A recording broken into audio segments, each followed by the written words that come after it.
What are the challenges for Pacific Islanders in general settling in New Zealand? I think Pacific Islanders in New Zealand, like any other migrant group to to New Zealand, or for that matter, to any new environment, there are lots of challenges.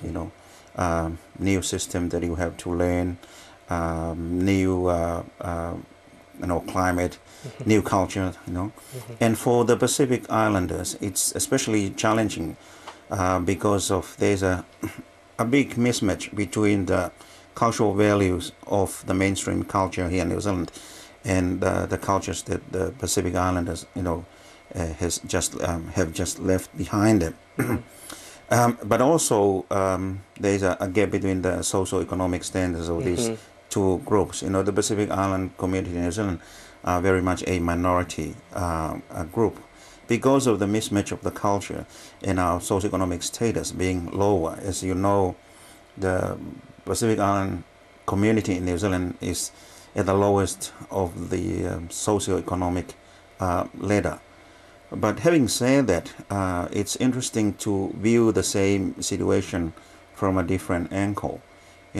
From a Pacific Islander point of view, we have achieved in the sense that we have left one culture behind and we have moved on to a new environment, and we are achieving to some extent.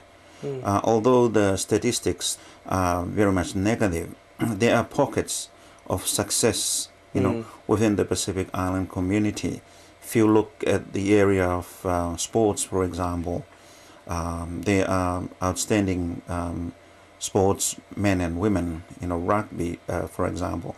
If you look into arts, for example, the Pacific Islanders are actually achieving right at the very top level. And I think the mainstream community and the greater New Zealand society are now seeing a glimpse of the potentials of the Pacific peoples in New Zealand. And if given time and enough support and goodwill, I think they will continue, to manifest their talents and hence contribute in a very positive way, and that's for the enrichment of the New Zealand society as a whole.